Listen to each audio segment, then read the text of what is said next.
안녕하십니까? 재림 성도 여러분. 오늘은 하나님은 신실하시다 제12과를 연구해 보도록 하겠습니다. 여호수아 22장에서 이스라엘 공동체에 닥친 긴장이 해소되고 모든 문제가 해결된 뒤 오늘 살펴볼 여호수아 23장 1절은 여호수아가 나이 많아 늙은지라라는 표현을 통해 위대한 리더 여호수아의 시대도 막을 내릴 때가 되었음을 주지시키면서 시작합니다. 이미 여호수아 13장 1절에 언급했었지만 여호수아도 온 세상이 가는 길, 여러분이나 저도 반드시 가야만 하는 죽음을 앞두고 자신의 인생을 마무리할 준비를 합니다. 이제 여호수아는 역사의 무대로부터 퇴장할 때가 되었음을 인정하고 자신의 지도력을 계승해 줄 것을 당부하기 위해 온 이스라엘, 곧 그들의 장로들과 수령들과 재판장들과 관리들을 불러 모읍니다. 그리고 지금까지 살아오면서 깨달은 모든 영적인 지혜를 모아 천근의 무게를 담은 유언적 연설을 합니다. 여호수아는 두 번에 걸친 유언을 남겼는데요.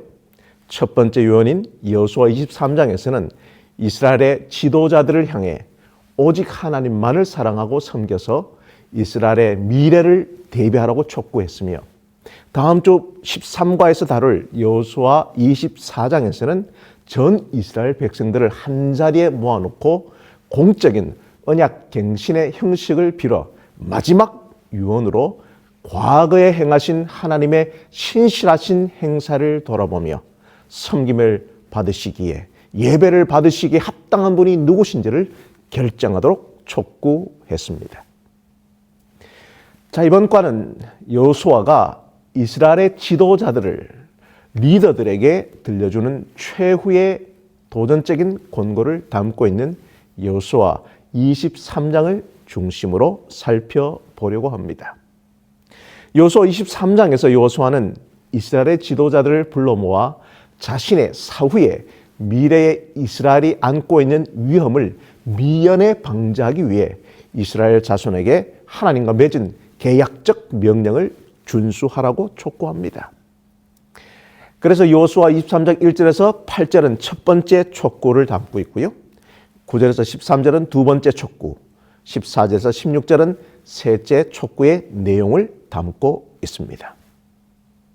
자, 먼저 첫 번째로 1절에서 8절까지 여호수아 사후 미래의 이스라엘이 안고 있는 위험을 미연에 방지하기 위하여 이스라엘의 지도자들에게 하나님께 지속적인 충성심의 필요성을 촉구하고 있는 내용을 살펴보겠습니다.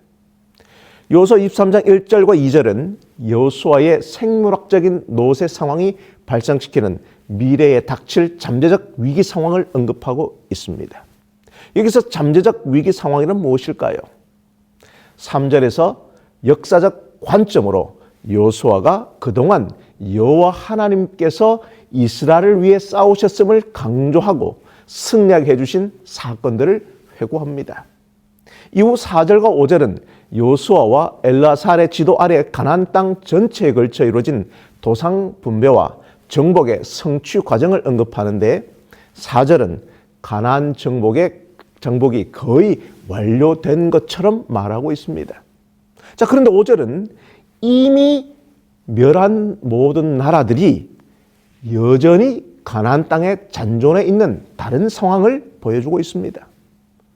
너희의 하나님 여호와가 그가 너희 앞에서 그들을 쫓아내사 너희 목전에서 그들을 떠나게 하시리니 너희의 하나님 여호와께서 너희에게 말씀하신 대로 너희가 그 땅을 차지할 것이라. 여호와 하나님께서 이미 멸망한 나라들을 이스라엘의 목전에서 떠나게 하시는 일은 미래 시제로 표현되어 있습니다. 즉 미래에 닥칠 잠재적 위기 상황이란 정복 전쟁은 아직도 미래의 과업이라고 하는 것이죠. 믿음으로 정복해 제비뽑기를 통해 영토를 할당했지만 그 할당된 영토를 차지하는 일은 여전히 미래에 속한 것입니다. 하나님께서 여호수아가 당대에 이스라엘에게 전쟁을 그치게 하심으로써 장기간의 안식을 주셨지만 한편으로 실제 가나안 땅 정복과 점유를 위한 무수한 전투는 불가피한 현실이라고 하는 것이죠. 이것이 바로 미래에 닥칠 잠재적인 위기 상황인 것입니다. 자, 이 부분에서 우리는 혼란에 빠지게 됩니다. 여호수아서에서 여호수아 당시의 가나안 땅 정복의 대업이 모두 성취된 것처럼 말하고 있지만 실상 정복하지 못한 땅이 훨씬 더 많이 남아있음을 인정하는 구절들이 성경에 다수 눈에 띄기 때문인 것이죠. 예를 들자면 아모리 족속의 땅 정복을 보도하는 여호수아 10장 40절에서 43절, 북부 가나안 땅의 정복을 보도하는 11장 21절에서 23절, 12장 7절에서 24절, 21장 43절에서 45절 등은 가나안 정복 전쟁에서 온 땅을 단번에 정복한 것처럼 말하고 있습니다. 그 중에 여호수아 21장 43절 45절을 좀 보시겠습니다. 여호와께서 이스라엘의 조상들에게 맹세하사 주리라 하신 온 땅을 이와 같이 이스라엘에게 다 주셨으므로 그들이 그것을 차지하여 거기에 거주하였으니 여호와께서 그들의 주의 안식을 주셨으되 그 조상들에게 맹세하신 대로 하셨으므로 그들의 모든 원수들 중에 그들과 맞선 자가 하나도 없었으니 이는 여호와께서 그들의 모든 원수들을 그들의 손에 넘겨주셨음이니라. 여호와께서 이스라엘 족속에게 말씀하신 선한 말씀이 하나도 남음이 없이 다 응하였더라. 여러분, 이 성경 본문에서 이스라엘 백성은 하나님께서 약속하신 대로 그 땅을 온전히 차지했다고 분명히 말하고 있습니다. 하나님의 선한 일이 모두 성취되었고 사방 대적들과의 전쟁은 그쳤으며 안식이 주어졌다는 뜻이죠. 자, 그렇다면 여러분, 과연 무엇이 진실입니까? 여호수아 23장 5절처럼 도상으로만 땅을 나누었고 실제로 가나안 온 땅이 정복된 것이 아님을 인정하고 있고 가나안 땅의 정복은 여호수아 사후의 미래의 잠재적 위기 상황으로 여전히 미완의 과부로 남아있건만 왜 여호수아 21장 43절 45절에서 다 응하였다고 모두 이루어졌다라고 이렇게 담대한 승리주의적 선언으로 마무리되고 있습니까? 과연 여호수아 당시에 가나안 땅 정복은 완료된 것입니까? 아니면 극히 일부를 제외하고 거의 정복하지 못한 채 남겨져 있는 것입니까? 과연 가나안 땅 정복의 진실은 무엇일까요? 여러분, 그 진실의 실마리는 여호수아 21장 43절에서 45절이 여호수아 1장 3절에서 9절, 특히 6절과 함께 지난 1과에서 여호수아서 전체 구조를 통해서 살펴본 이 내포 구조, 인클로지오죠. 이 봉투 구조에서 찾을 수 있습니다. 여호수아 3장 9절 중에 6절만 좀 읽어보겠습니다. 강하고 담대하라. 너는 내가 그들의 조상에게 맹세하여 그들에게 주리라 한 땅을 이 백성에게 차지하게 하리라. 여호수아 1장 3절에서 9절과 여호수아 21장 43절 45절의 이 내포, 봉투, 인클로지어 이렇게 되어 있는 구조는 여호수아서의 하나님의 명령과 순종을 통한 성취 혹은 하나님의 약속과 믿음을 통한 약속의 성취의 도식으로 가나안 땅 정복의 원리의 신학적 기초를 설명해 주고 있는 것이죠. 자, 그렇기 때문에 여호수아 21장 43절에서 45절은 여호수아서의 절정과 신학적 요약을 담고 있는 것입니다. 이 구절들은 약속을 지키시고 그 맹세를 이루시는 여호와 하나님의 언약적 신실함이라는 여호수아서 전체의 주요 주제를 강조하고 있고 여호수아서의 전체 내용을 요약하기도 해주는 것입니다. 그래서 여호수아 21장 43절에서 45절을 자세히 살펴보면 하나님께서 온 땅을 주셨고 모든 원수들을 그들의 손에 넘겨주셨으며 그분께서 맹세하신 대로 남음이 없이 다 응하였다. 이 세 구절 속에 모든을 의미하는 콜이라고 하는 히브리어 단어가 6번 반복되어 사용된 것은 그 땅이 여호와 하나님의 선물이며 그것을 얻는 것에 대하여 이스라엘 백성이 어떤 공로도 주장할 수 없다는 진리를 강조하고 있는 것이죠. 그 땅을 주겠다고 맹세하신 분도 원수들을 그들의 손에 붙이신 분도 바로 하나님이셨고 이스라엘의 모든 성공은 오직 하나님의 거룩한 계획과 신실하심 때문에 주어진 것임을 우리 모두가 깨닫고 기억해야 하는 것이죠.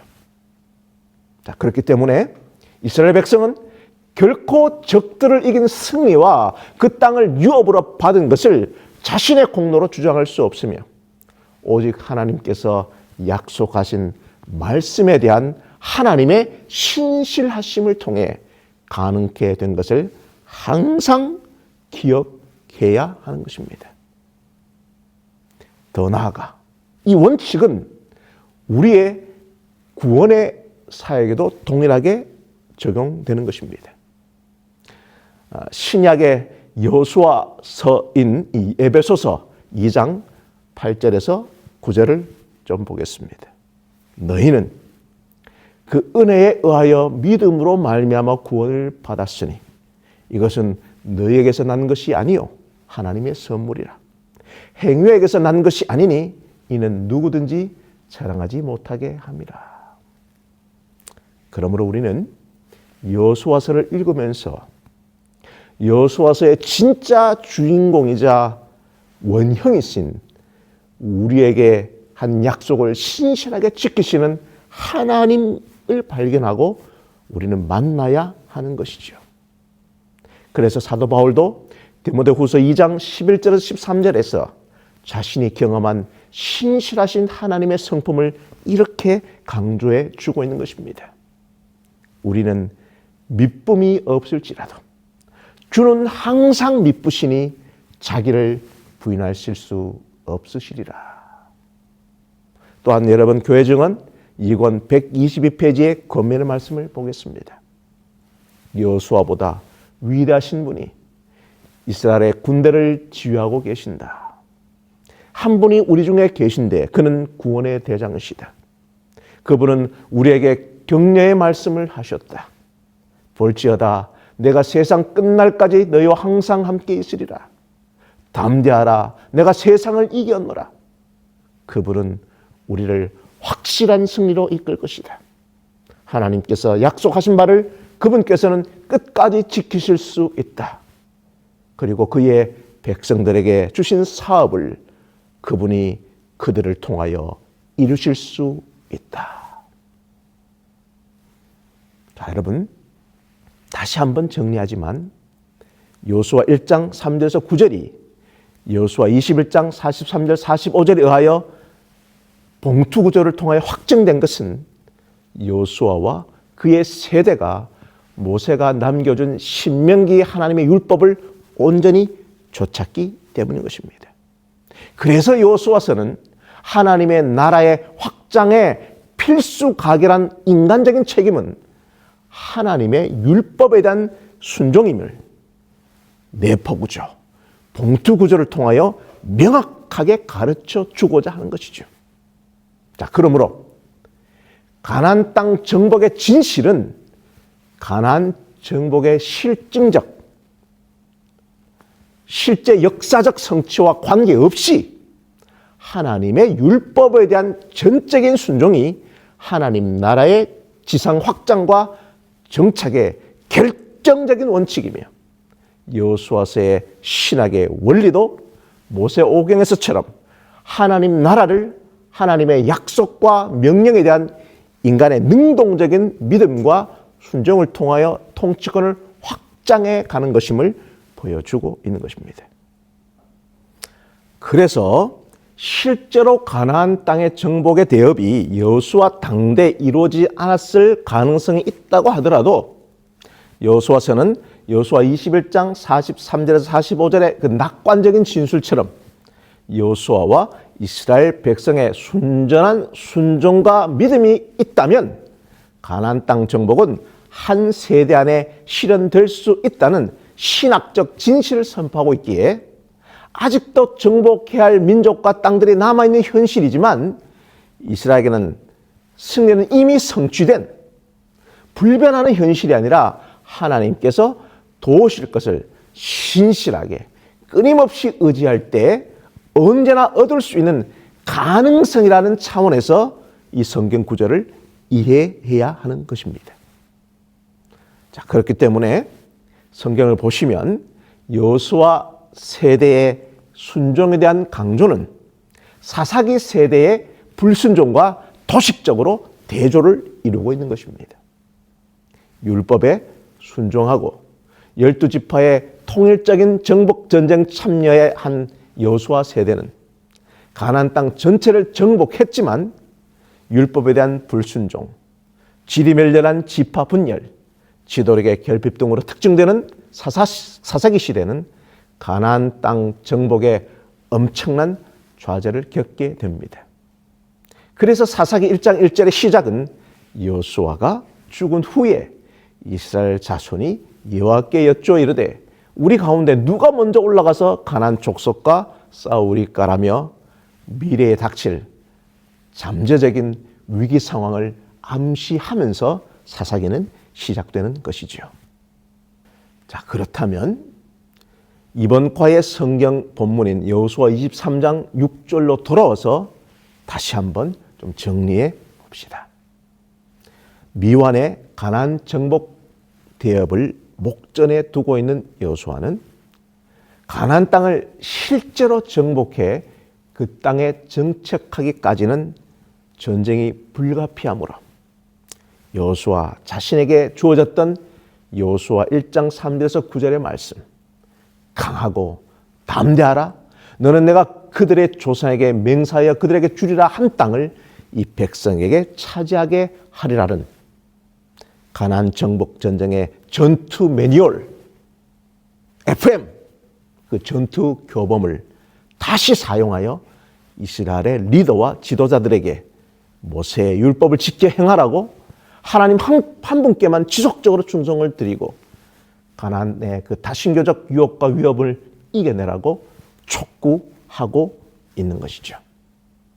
왜냐하면 이스라엘 백성은 이제 위대한 지도자가 없이 자신들의 운명을 개척해야 하기 때문인 것입니다. 누군가가 모세와 여호수아의 리더의 역할을 계승해야 하는데 그 역할을 대신할 것은 바로 모세의 입을 통해 선포된 여호와의 율법밖에 없다는 것이죠.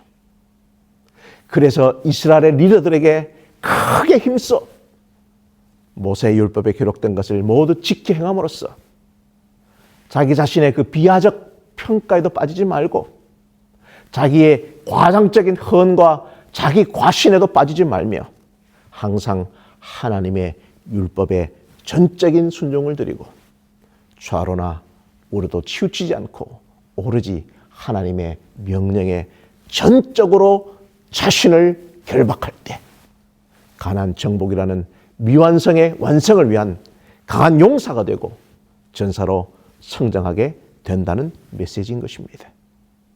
왜냐하면 이스라엘 앞에 놓인 그 과제가 본질적으로 군사적인 것이 아니라 율법에 계시된 하나님의 뜻에 순종하는 영적인 싸움이기 때문에 우리 모두는 영적인 순결을 지켜야 하는 것이기 때문이죠. 더 나아가 여호수아 23장 7절은 5절보다 더욱 현실주의적으로 이 메시지를 촉구하고 있습니다. 가나안 땅 정복은 완수되지 않았고 대다수의 가나안 원주민들은 사실상 이스라엘의 한복판에 살고 있는 상황을 전제하고 너희 중에 남아있는 이 민족들은 정복되지도 않고 멸절되지도 않으며 기브온 족속처럼 이스라엘의 종이나 노예로 강등되고 항복한 원주민이 아니라 그들은 그냥 가나안 원주민으로서 오히려 이스라엘의 영적 중심을 흐트러 놓을 수 있는 위협과 유혹의 세력이라는 것이죠. 그래서 이스라엘이 그들과 어릴 경우에 도리어 영향을 받을 가능성이 많고, 그렇기 때문에 이스라엘은 그들 중에 들어가지 말아야 하며, 또한 그들의 섬기는 신들의 이름을 부르지 말고 그것들을 가리켜 맹세하지도 말아야 하는 것이죠. 그것들을 섬겨 절도하지 말아야 하는 것이죠. 이스라엘 백성은 10계명 중에 제1계명인 나 외에는 다른 신들을 두지 말라는 그 명령을 그의 삶 속에 날카롭게 의식하면서 살아야 하는 위험한 다신교 상황에 지금 포위되어 있다는 것입니다. 그래서 아직 이스라엘 백성에게 배교는 일어나지 않았지만 8절에서 여호수아는 자신의 시대에 보인 그 충성심을 다가오는 새로운 도전적인 상황, 즉 여호수아 사후 시대에도 미래에 지속적으로 이것을 보여줄 것을 이스라엘 지도자들에게 촉구하고 있는 것입니다. 오직 너희의 하나님 여호와께 가까이 하기를 오늘까지 행한 것 같이 하라. 자, 이제 두 번째 9절부터 13절까지는 여호수아 사후 미래에 이스라엘이 안고 있는 위험을 미연에 방지하기 위하여 이스라엘의 지도자들에게 거룩함에 대한 촉구를 하고 있는 내용입니다. 자, 9절은 이스라엘의 충성과 순종으로 인해 여호와께서 강대한 나라들을 이스라엘 앞에서 쫓아내셨고 오늘까지 이스라엘에게 맞선 자가 하나도 없었음을 분명히 밝혀주고 있습니다. 이스라엘의 전적인 충성심과 여호와의 하나님의 율법에 대한 순종이 하나님의 승리를, 나아가 이스라엘의 승리를 가능케 한 것이죠. 이스라엘은 하나님께 순종하면 할수록 강한 용사요 전사의 무리가 된다는 약속을 10절에서 하고 있는 것입니다. 이게 바로 제가 군 시절에 복무했던 그 부대의 슬로건이었는데요. 바로 일기당천의 약속인 것입니다. 하나님께 순종하는 한 명, 하나님의 율법을 준수하는 한 명의 이스라엘이 1000명의 이방인들을 쫓아낼 수 있을 만큼 강하고 담대해진다는 약속인 것입니다. 하나님께 대한 순종의 사람만이 하나님 나라의 영토를 확장하는 천하무적의 선봉 부대가 된다는 약속인 것이죠. 사랑하는 재림 성도 여러분, 저는 우리 한국의 재림교회가 하나님의 말씀에 순종할수록 일기당천의 강한 영적인 군대가 되어 하나님 나라의 영토를 개척하고 정복하고 선거할 수 있는 능력을 더욱 누리게 되는 축복을 경험하기를 소망합니다. 왜냐하면 하나님께서는 하나님의 말씀에 순종하는 한국의 재림교회를 위하여 지금도 여전히 싸우시기 때문입니다. 자, 이제 11절에서 13절은 이스라엘 백성들 가운데 남아있는 가나안 원주민들의 존재감을 더욱 무겁게 부각시키며 이방인들과 공존하는 것이 얼마나 위험천만한 일인지를 경고하고 있습니다. 그래서 여호수아는 하나님에 대한 그 자발적인 순종과 인격적인 사랑만이 이방 신들의 유혹에서 이겨낼 수 있는 힘의 원천이기 때문에 11절에서 그러므로 스스로 조심하여 이방의 신들을 섬기지 말고 일편단심으로 생명을 다해 여호와 하나님만을 사랑하라고 강력하게 리더들에게 촉구하고 있는 것이죠.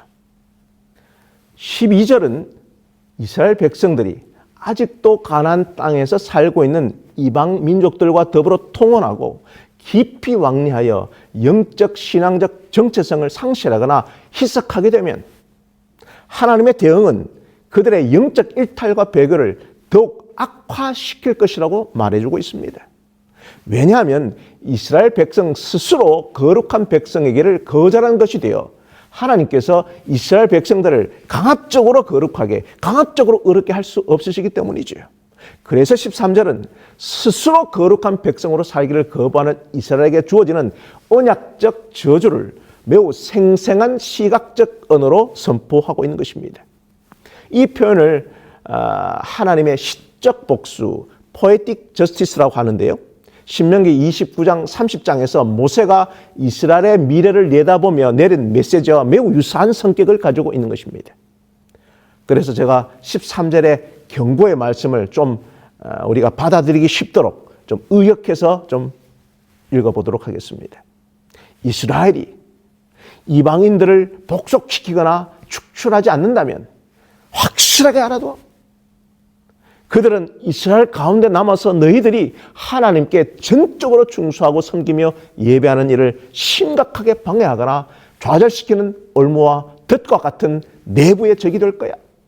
급기야 너희 이스라엘이 아름다운 가나안 땅을 상실할 때까지 너희 옆구리를 채찍으로 때릴 것이며 눈에 가시가 되어 너희를 찌를 거야.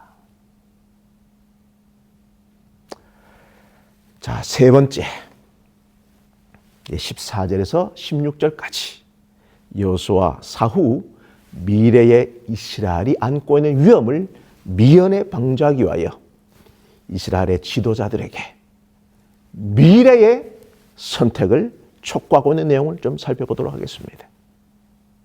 14절은 여호수아의 퇴장을 다소 비장하게 보도합니다. 자신은 온 세상이 가는 죽음의 길로 가지만 남아있는 후세대들이 하나님의 선한 뜻이 이루어지는 미래를 기획하고 건설해 가도록 초청합니다. 이어서 15절은 정신을 바짝 들게 하는 하나님의 진노의 예고입니다. 이스라엘 백성들은 두 가지 선택의 기로로 소환됩니다. 하나님께 순종함으로써 신명기 28장 1절에서 14절에 하나님의 모든 선한 말씀이 성취되게 하든지 아니면 불순종함으로써 신명기 28장 15절에서 68절까지의 하나님의 모든 불길한 말씀이 성취되게 하든지 바로 선택하라는 것이죠. 자, 그런데 이 말씀을 좀 더 정확하게 보면 15절은 바로 후자의 부정적 시나리오가 마치 미래에 일어날 것처럼 불길한 암시를 하고 있습니다. 재림 성도 여러분, 하나님의 불길한 말씀이 이스라엘 백성들 가운데 성취되면 결국 어떤 일이 일어날까요?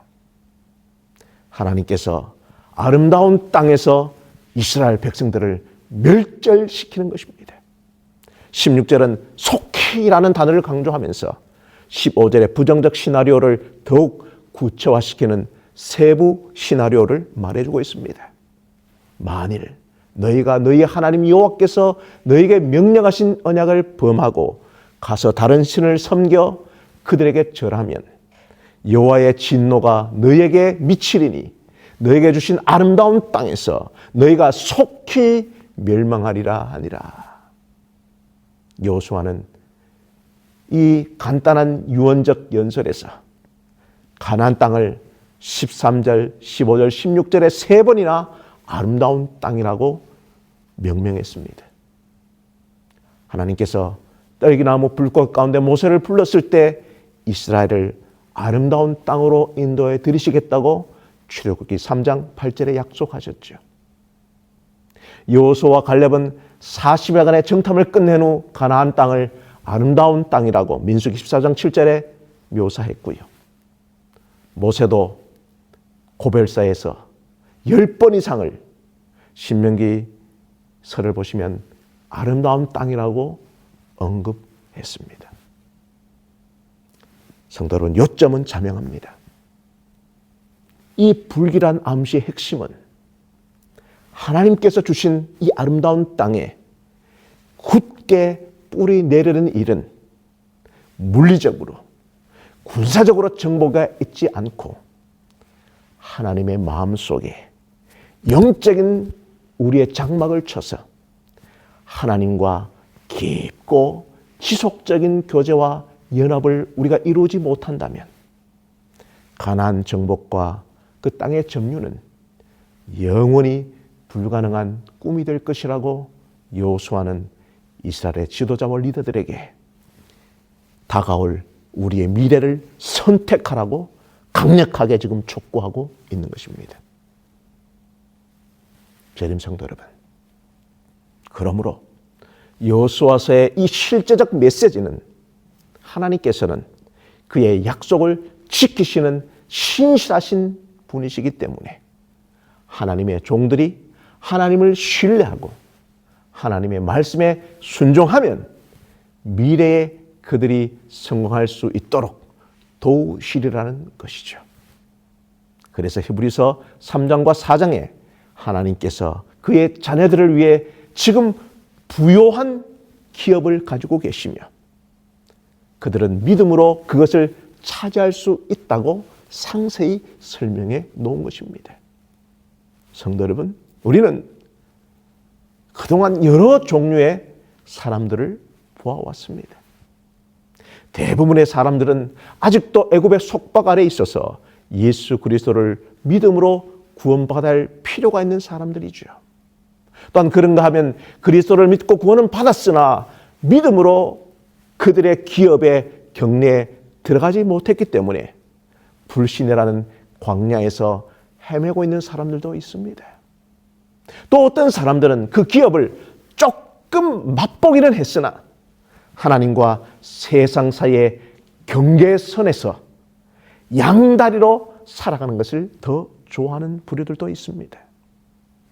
마지막으로 참 여호수아를 따라 약속의 땅에 들어가 그들의 아름다운 기업을 자신의 것으로 주장하고 누리는 사람들도 있죠.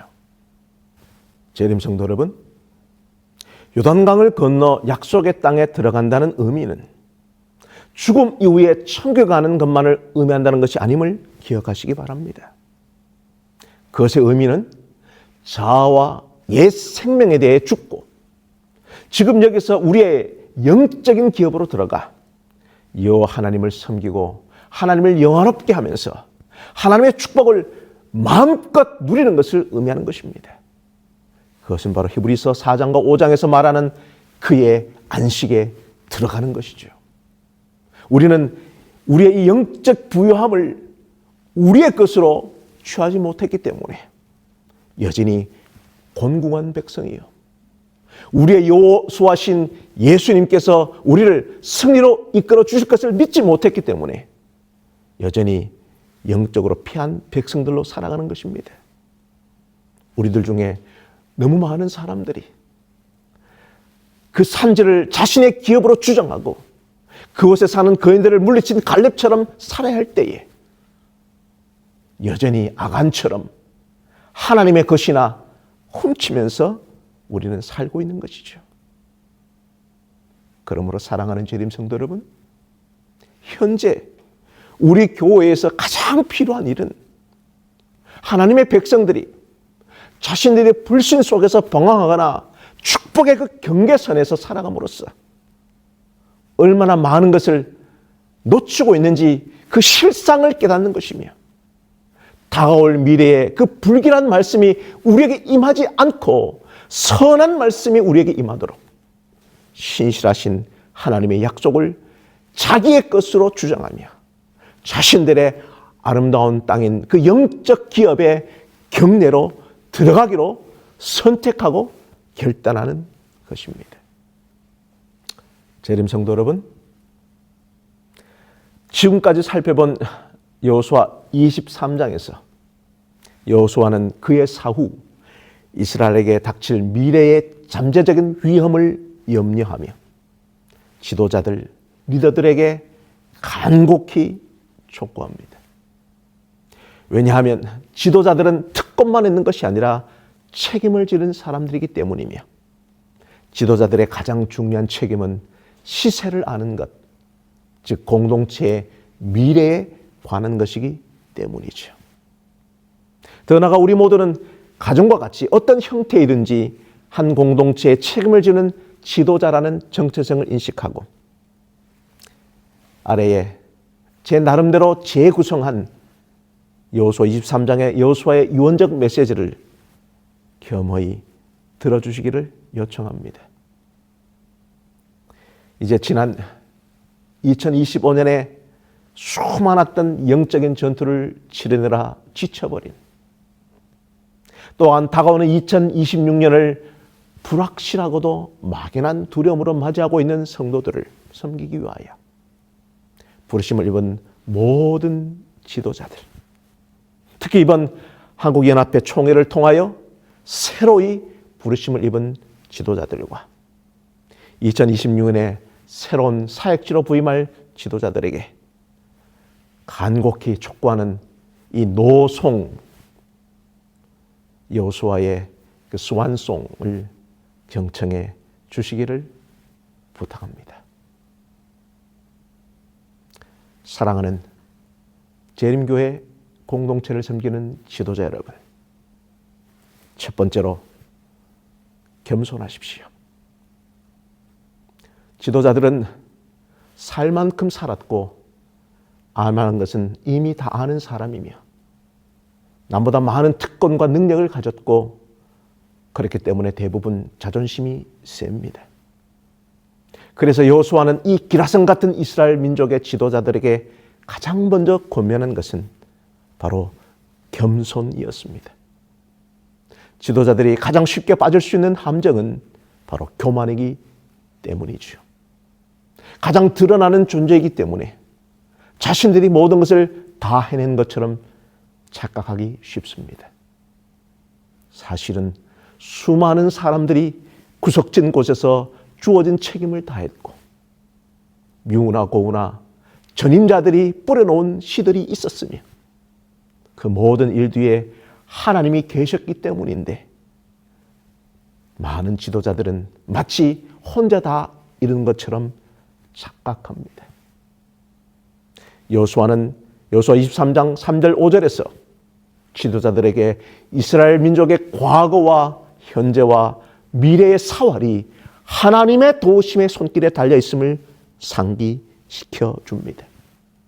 하나님이 대신 싸워주심으로 막강한 적들을 물리칠 수 있었고 하나님이 각 지파의 특성에 따라 땅을 지혜롭게 나눠주셨으며 미래에도 남은 땅을 모두 순조롭게 차지할 수 있도록 하나님이 도와주실 것입니다. 이 모든 것이 오직 신실하신 하나님이 행하신 일임을 철저히 다시금 인식하고 저를 비롯하여 모든 지도자들이 교만하거나 방자해지지 말고 겸손하기를 여호수아는 촉구하고 있는 것이죠. 두 번째로 순종하십시오. 여호수아는 모든 지도자들에게 하나님의 말씀을 철저하게 순종할 것을 명령했습니다. 6절에 크게 힘써 모세 율법책에 기록된 것을 다 짓게 행하라. 여기서 크게 힘쓰라는 말은 착 달라붙어 단단히 결심하라는 의미입니다. 왜냐하면 하나님의 말씀을 듣고 행하는 데는 매우 강력한 의지가 필요하다는 의미인 것이죠. 이스라엘이 우상 숭배 유혹과 하나님의 진노를 피할 수 있는 유일한 방법도 하지 말라는 명령을 계속 생각만 하는 것이 아니라 매우 강한 의지를 가지고 의식적이고 일관되게 주님께 대한 순종과 충성을 기르는 것입니다. 오직 너희 하나님 여호와께 붙어 떠나지 않고 밀착하여 찰싹 달라붙는 것, 바로 다바크 하는 것밖에 없습니다. 지도자는 많은 사람들에게 영향을 주는 사람이지만 동시에 많은 사람들이 영향을 주기 원하는 대상이기도 합니다. 그래서 수많은 사람들이 리더를 맨 꼭대기에 올려놓고 흔들려고 합니다. 그까지 가문이설과 전문가들의 그럴듯한 이론과 협박과 비방들로 지도자의 초심을 흩뜨르며 흔들려고 하죠. 그래서 여호수아는 단단히 마음먹고 하나님의 말씀만을 순종하라고 당부하고 있는 것입니다. 여러분, 진정한 리더십은 즉각적인 순종의 액션입니다. 그러므로 기억하십시오. 리더가 하나님께 전적으로 순종하지 않으면 사람들도 그 리더에게 순종하지 않을 것입니다. 이도로서의 당신은 지금 너무 많은 사람들의 말에 흔들리고 너무 많은 사람들의 비위를 맞춰주려고 하는 것은 아닙니까? 열은 수렴도 중요하지만 하나님의 말씀을 듣는 데 크게 힘쓰고 있는지 먼저 자신을 점검해 봐야 합니다. 존경하는 지도자 여러분, 인간적으로 아무리 똑똑해 봐야 소용이 없습니다. 하나님의 말씀을 깊이 묵상하며 하늘의 지혜로 채워진 사람이 진정한 리더임을 기억하시기 바랍니다. 세 번째로, 하나님만 섬기십시오. 이스라엘 지도자들에게 여호수아가 남긴 세 번째 부탁은 다른 신들은 섬기지 말라는 것입니다. 하나님만 섬기기 위해 우선적으로 다른 신들을 섬기는 가나안 사람들과 교제하지 말라고 여호수아는 명령했습니다. 가나안에는 무신론자가 없어요. 사람들은 모두 돈이라는 신, 권력이라는 신, 섹스라는 신을 섬기고 살아갑니다. 아니면 하다못해 자기 자신이라도 신격화합니다. 이것이 비단 이스라엘만의 이야기가 아니라 바로 내 안에 있는 우상들이죠. 이 모든 우상과 가짜 신들은 당장에는 내게 무언가를 줄 것 같지만 결국에는 내 영혼을 파괴시켜버립니다. 그러므로 존경하는 지도자 여러분, 이 모든 것들을 멀리하고 정결함을 유지하십시오. 지도자의 언어와 생각이 깨끗해야 그의 리더십이 깨끗해지고, 그래야 지도자들이 내리는 결정과 그의 영향력을 받는 사람들이 깨끗해진다는 것을 기억하시기를 바랍니다. 우리 재림교회 공동체를 섬기는 지도자 여러분, 마지막으로 하나님과 성도들 앞에 겸손하기 위해서, 하나님의 말씀에 순종하기 위해서, 하나님만 섬기기 위해서, 이 모든 것을 가능하기 위해서는 하나님만을 사랑하십시오. 사랑하다의 히브리어 아하바는 좋아하다, 기뻐하다, 우정의 결속, 성적인 친밀감, 모성애, 낭만적인 사랑, 하나님에 대한 충성 등의 다양한 인간의 감정적 의미를 포함하고 있는 단어인 것입니다. 성도 여러분, 사랑하지 않으면 모든 일이 부담되고 짜증납니다. 하지만 우리는 사랑하는 사람을 위해서라면 아무리 힘든 일도 기쁘게 감당할 수 있지요. 사랑하는 연인을 기쁘게 해줄 수만 있다면 절벽에 핀 꽃을 따다주기 위해서는 천길 낭떠러져도 그 절벽에서 서슴지 않고 우리는 올라갈 것입니다. 그러나 끔찍하게 싫은 사람이 만약 물 한 컵 떠다달라고 한다면 바로 옆에 물컵이 있어도 우리는 질색하며 거절하겠지요. 성도 여러분, 지도자 여러분, 하나님을 향한 사랑이 없다면 우리의 신앙은 딱딱한 종교의식과 지루한 의무감으로 전락하고 말 것입니다. 지도자인 우리가 정신을 차리고 그 사랑을 잘 지키지 않으면 하나님의 한 사랑이 식어버릴 수가 있습니다. 왜냐하면 진정한 사랑은 단순한 순간의 감정이 아니기 때문이죠. 연애는 불꽃이지만 결혼은 난로와 같다고 있습니다. 진정한 사랑은 지속적인 삶의 책임이 따르기 때문입니다. 계속 땔감을 넣어주고 불이 꺼지지 않도록 끼어 계속 불을 지피지 않으면 난로도 언제나 차갑게 식어버릴지도 모릅니다. 존경하는 지도자 여러분, 가장 귀한 시간을 들여서 하나님의 말씀을 읽고 기도하며 찬양하는 일이 곧 난로에 땔감을 넣고 불을 계속 지피는 일일 것입니다. 리더십이란 하나님께 접속되어 있는 것이며, 리더는 하나님의 지혜와 능력과 그 사랑을 무한정 공급받을 수 있어야 합니다. 그래서 여호수아는 너희 스스로 매우 조심하여 너희 하나님 여호와를 사랑하라고 이 부분을 매우 특별히 우리에게 강조하고 있는 것이죠.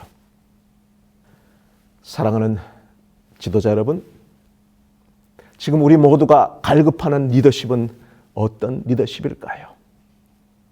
여러 종류가 있겠지만 그것은 열정적인 리더십일 것입니다. 열정을 뜻하는 헬라어는 enthusiasmos인데요.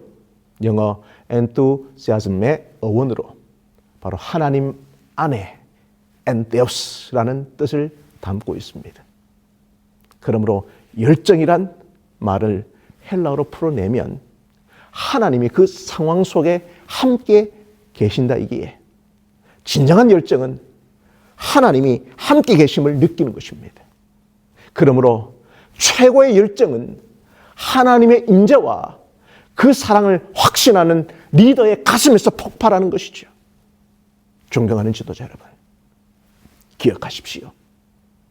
우리 교회는 지금, 우리 성도들은 지금 열정적인 리더를 애타게 갈망하고 있습니다.